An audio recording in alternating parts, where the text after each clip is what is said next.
Oke, kita lanjut terkait dengan menganalisis informasi lisan di pembelajaran bahasa Indonesia kelas SMP. Oke, di sini ada jelajah Wairebo ya. Selamat siang kakak, bapak, ibu. Selamat datang di desa Wairebo. Wairebo itu desa ya, Menggarai, Nusa Tenggara Timur, NTT. Saat ini kita berada di ketinggian 1.200 meter di atas permukaan laut. Tinggi sekali ya. Nah, karena itu desa Wongerebo ini sering dijuluki desa di atas awan ya, karena bagus sekali, karena tinggi tadi ya. Nah, hari ini kakak, bapak, ibu akan merasakan pengalaman baru. Bapak, ibu akan merasakan tidur di salah satu dari 7 Mbaru, Niang, dan yang ada di desa ini. Ini tempat penginapannya begitu ya. Nah, ini lebih ke informasi ya. Nah, mungkin kakak atau bapak ibu bertanya, Emburu Niang itu apa? Ya, bapak ibu lihat rumah-rumah yang ada di depan kita ini. Ini adalah rumah tradisional khas Manggarai. Jadi ini adalah rumah khas Manggarai di NTT gitu ya. Rumahnya seperti halnya apa namanya? eh Apa nih? Perisai lah ya, bukan perisai sih. Segitiga segitiga lah ya. Di sana kita bisa lihat ya, bagus sekali modelnya seperti itu. Di depan kita sebenarnya ada 7 baru niang berbentuk kerucut dan tinggi yang hampir sama ya. Ada yang tahu mengapa jumlah 7? Ya, angka 7 menunjukkan kepada 7 arah gunung di sekitar desa yang dipercaya sebagai pelindung desa. Ini seorang lagi menyampaikan itu. Ini menunjukkan bahwa masyarakat di sini sangat menghormati leluhur dengan melestarikan budaya. Mari kita lebih dekat ke rumah ini gitu ya. Mari mendekat kemari semuanya. Nah, seperti ini kakak, ibu, bapak, ibu. Lian baru nih yang terbuat dari beberapa jenis rumput, lalu dilapisi injuk atau serapan pohon. Nah, cara membuatnya seperti ini. Palem atau bahan-bahan ini merupakan bahan pilihan agar baru yang kuat menahan serangan angin dan air hujan. Silakan Bapak Ibu sentuh di dinding rumah ini. Ya, jadi ketika ada wisata kan biasanya kita sering dipandu ya orang pemandu wisata ya. Nah, pemandu wisata itu kita harus bisa menjelaskan ya minimal seperti ini. Sentuh dinding rumah ini terasa kokoh kan? Nah, setiap baru yang memiliki 5 tingkat. Nih kita bisa lihat ya. 1, 2, 3, 4, 5 ya. 1, 2, 3, 4, 5 di ujung sedikit. Semua ditutupi atap dan setiap tingkatnya memiliki jendela kecil. Tingkat pertama disebut lotur atau tenda ya. Cokot deh.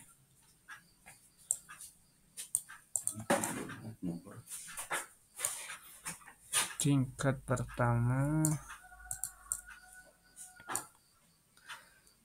pertama itu disebut tutur atau tenda, yaitu tempat tinggal para penghuninya. Jadi ini tempat penghuni nih di atas gitu ya.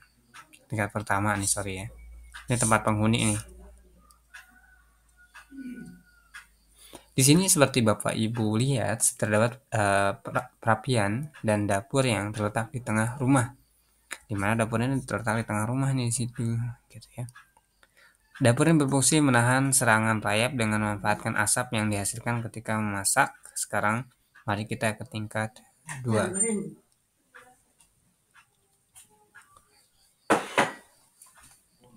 Nah, di tingkat 2 ini dinamakan lobo atau loteng ya, yaitu tempat menyimpan bahan makanan dan barang. Kita lanjutkan ke tingkat 3. Nah, ini tingkat 3-nya sekarang. Ini kan ada 5 tingkat. Nah, ini orang masuk lah ya. Nah, kalau kakak dan bapak ibu perhatikan tidak ada paku atau besi dan beton pada rumah tradisional khas Manggarai ini. Bangunan ini dibangun dengan cara ditanam, diikat, dan dipasak ya. Nah, inilah tingkat ketinggian atau yang bisa disebut rentar ya. Berfungsi menyimpan benih, jagung, dan tanaman untuk bercocok tanam lainnya. Mari kita naik lagi ke atas. Nah, ini yang disimpan sebagai untuk bibit-bibitan ya. Dan seterusnya. Ini kita seolah-olah kita lagi berwisata gitu ya. Ada yang tahu tempat apakah ini? Ya, benar sekali. Di sini ada tempat menyimpan cadangan makanan ya. Jadi tadi di lantai kedua ini tempat cadangan makanan ya. Ketika panen dimasukin ke situ gitu ya. Oke. Makanan ketika panen dirasa kurang berhasil. Tingkat keempat ini disebut juga Lamparai. Kita akan naik sekali lagi menuju tingkat terakhir atau yang disebut sebagai hekang kode ya. Di sini ada tadi di sini adalah tempat menyimpan cadangan makanan ya. Tadi yang ketiga kali ya. Yang keempat ya, apa namanya? Tingkat kelima ini merupakan tempat menyimpan sesajian untuk para leluhur. Sesajen ya. Mari kita turun kembali ke perhatikan ke langkahnya ya. Oke, nah bagaimana sepertinya semua sudah tidak sabar ingin menginap ya sampai hari ini. Baru nih yang masih digunakan untuk berkumpul, melakukan ritual dan berdoa bersama setiap hari Minggu pagi. Demikian kalau Bapak Ibu hingga di sini ada pertanyaan. Nah, kita sampaikan tadi terkait dengan informasi pemandu dan wisata, seorang wisatawan ya. Nah, di sini juga kita harus bisa kayak apa namanya? eh apa namanya? Di sini ada, hai teman-teman, di sini apa nih? Jelajahi rasa di Lampung. Nah, kita menjelajahi rasa di Lampung. Hai teman-teman, kalian tahu kali ini aku berada di mana? Nah, ini kita lebih ke sedang nge-vlog ya atau bikin berita lah ya, bisa seperti itu. Ya, tepat sekali. Kali ini aku berada di sentra keripik pisang Lampung. Di Jalan Pagar Alam, Kota Bandar Lampung yang terkenal dengan sebutan Gang PU gitu ya. Kalau kalian lihat ini, di sisi kiri kanan jalan ini hingga 2 kilometer ke depan ada ratusan penjual keripik pisang aneka rasa. Ada rasa coklat, keju, strawberry, melon, cappuccino, sapi panggang, rumput laut, dan lain seterusnya rasa. Apalagi ya banyak lah ya pada dasarnya. Daripada penasaran, ayo langsung kita cobain. Ini teman-teman ketika teman-teman sedang buat apa? Buat berita informasi. Nah, sekarang aku berada di salah satu kios keripik pisang. Wih, lihat ya, jajaran staples plastik warna-warni ini menggoda sekali. Namun, aku mau coba rasa keripik pisang yang paling jadi andalan dan paling dicari wisatawan, yaitu keripik pisang coklat. Kalian bisa menebak mengapa keripik pisang coklat ini paling laris? Wow, lihat keripik pisang ini betul-betul tertutup semua oleh bubuk coklat loh. Kelihatannya enak sekali, nggak heran keripik ini jadi favorit wisatawan. Sekarang kita coba ya. Enak sekali, keripik lebih tebal ya. Dan keripik pisang biasa, dan dari keripik pisang biasa pada dasarnya.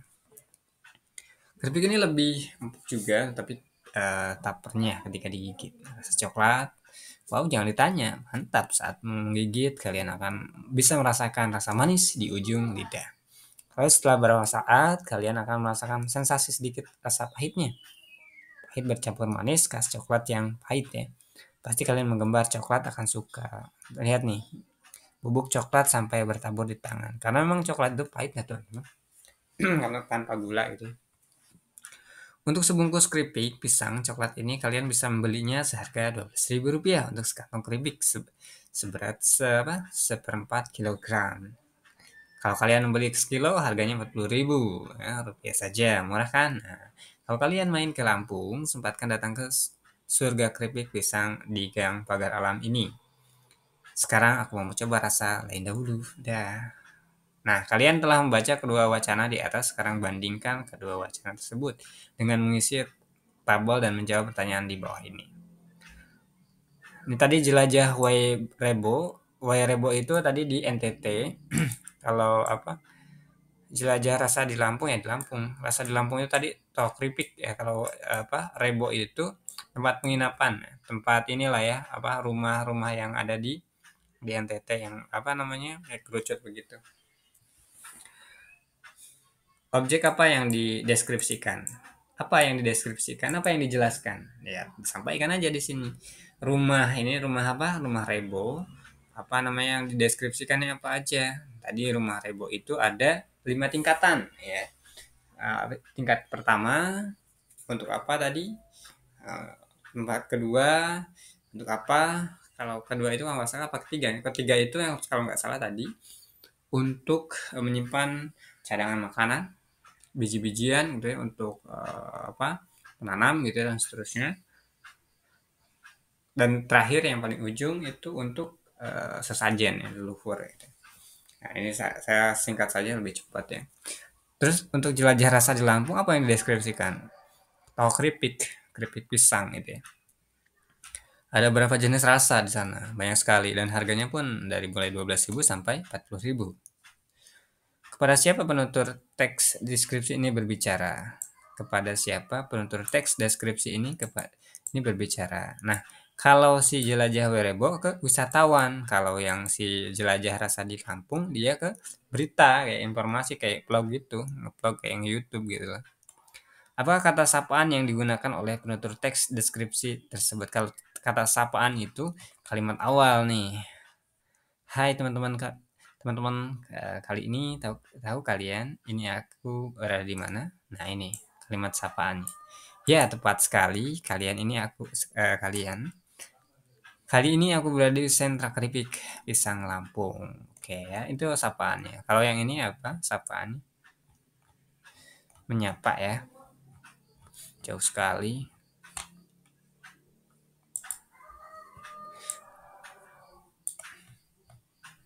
Selamat siang kakak, bapak ibu. Selamat datang di Desa Wairebo, Manggarai, Nusa Tenggara Timur. Saat ini kita berada di ketinggian 1.200 meter di atas permukaan laut. Nah ini adalah kalimat apa pembukaan.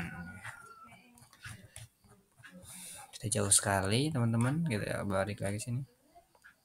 Kata sapaan yang digunakan oleh penutur teks deskripsi tersebut.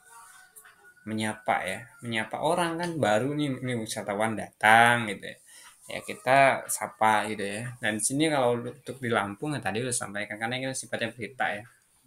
Menurut kalian apa tujuan penutur menjelaskan objek tersebut ya? Kalau si apa namanya si di jelajah Werebo ini untuk menyampaikan informasi terkait apa? Terkait rumah si Rebo tadi, rumah kerucut tadi gitu ya.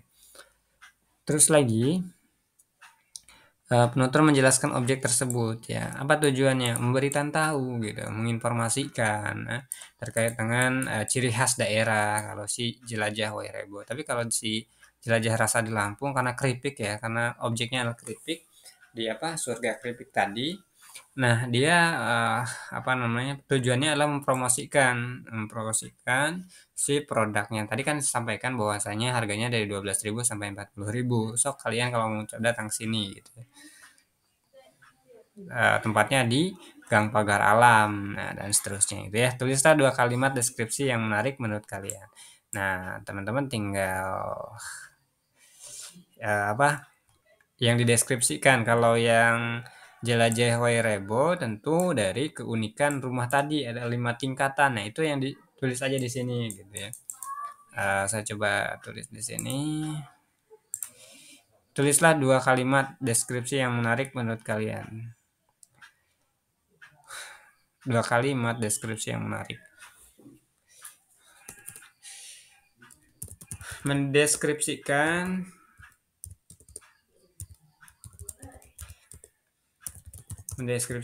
tentang lantai rumah apa Rebo yang mengerucut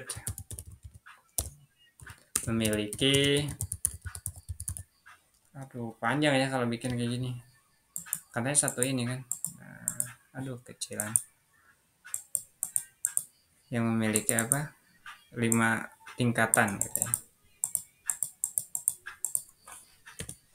Ini 5 tingkat nah, dijelaskan tingkat 1, 2, 1, 2 tadi udah disampaikan ya, tinggal diputar saja dan seterusnya sampai 5 ya.